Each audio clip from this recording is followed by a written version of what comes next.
Hi, I'm Ray. Welcome back. I'm sitting on my terrace again. It's a nice place to sit this time of year. I've been reflecting again. I was thinking about trying to remember how I got into the energy healing and how it related to my path and the discomfort of where I found myself at that time with difficulties with my health in every area of my life. Actually, I think I've said it before, it felt like everything was falling apart, I have to say. And it brought me back to a video with Gregg Braden, who you might have heard of. He was explaining how he got into the metaphysical and moved away from his career as a scientist. And he came to this point apparently where he was trying to make a decision about which path to take. So he was at that crossroads moment. He said that he went and sat in a mountain in Sedona or somewhere. He dropped into his heart center and found the answer. And I hadn't heard about anything like this kind of approach before. And he said, come on, we can do that now. Think of a question that you're, grappling with at the moment. And you'll be able to find, you'll know, okay? And so I followed his advice. And I dropped into my heart center. And I found nothing. I couldn't feel a thing. And it was really quite disturbing. Because I knew that I should be able to feel something. And it wasn't just that I couldn't tune into a knowing, it was literally, it felt like a numbness, a bit of a void. I was starting to search for answers, not only motivated by my health problems, but there was that, starting to search, to seek. And I came across this guide to your chakras. I was into yoga at the time, but not heavily. And it was like a test, going through the different chakras, and I realized that I was blocked in every chakra. And it felt really quite distressing, I have to say, to find myself in that moment. And that's going back about 13 years now. And I realized as my path progressed, and I read more, and at first I was reading, thinking as if by osmosis I would absorb all this information. And you do absorb a lot of information, and there is an awakening that happens by reading wisdom, truth in that form. But I feel that it's when you really start to practice and put that into action in your day-to-day and apply it to yourself, in your personal experience. It's when you see the big change and the big shift happen. But I also remember, related to the heart space, the heart chakra, that even though I knew I loved my children deeply, unconditionally, I couldn't feel the love that I had for them. And it was, again, very disturbing. And it was through that awareness and through looking for the answers and starting to connect the dots between the patterns, the mind, the thoughts, the beliefs, the underlying core beliefs, the conditioning, the emotional responses to that and to life, and how over time that manifests into a physical expression, which is your body. And the health issues, the symptoms, the block in my heart.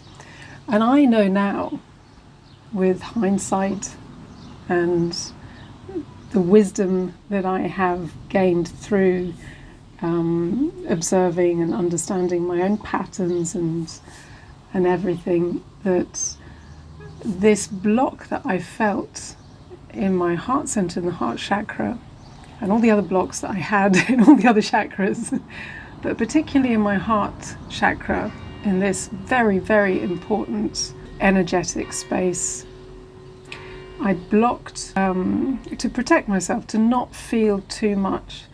And I understood that I did that as an empath, as somebody who's hypersensitive. And I shut down at a very early age, probably around 10 years old. And it was to not feel too much and not feel too much discomfort. And that was a habit that I picked up at a very early age, a behavior that I wasn't even aware of. And it continued to a point that it started to have an impact on my health. And it wasn't until I started awakening, that sort of jolt awake through my health and through everything else that comes online, if you like, into awareness. It wasn't until then that I started to understand the impact of that, not just in a physical sense, but in an emotional sense, the shutdown, the disconnect that had created. And from that moment on, little by little, I pieced the puzzle back together and understood how we can reconnect, how important it is to reconnect and to come within and to work with the body. And by bringing consciousness to everything that has become blocked or held in a stress pattern, it's held in the cellular memory of the body. That's what it feels like anyway to me. And by bringing awareness to it, consciousness to it, it's bringing it back into consciousness. It's activating, if you like, those areas of your body that have become so shut down and disconnected. It's reconnecting.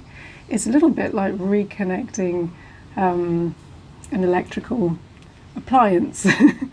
There's a reconnecting that happens between the cells. And I remember I got a comment today about visualizing cellular activity and healing, which is really powerful.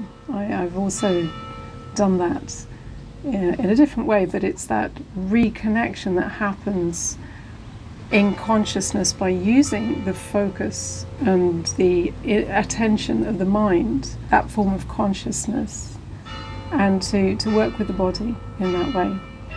So it was really interesting. I was coming, it's the bells again. Oh, this village. Anyway, it made me think about how I got into all of this, because I was looking at the old courses that I'd put together a few years ago, and it's really noisy. It made me remember that initial block that I felt in my heart space. And now I'm happy to say I feel everything. Everything, including the love, which is wonderful. But also I feel and have learnt to sit with all the pain. And it wasn't an easy process as it came up. Sometimes it was more of an energetic shift. Other times it really was embracing and feeling everything that I hadn't felt.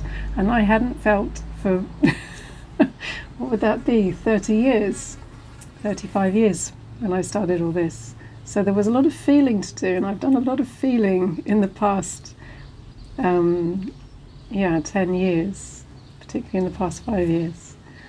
But it's good to feel. It's what we're here to do in our bodies, and to embrace the full emotional scale, the highs, the lows, and everything in between, because emotion is information. It tells us about our experience.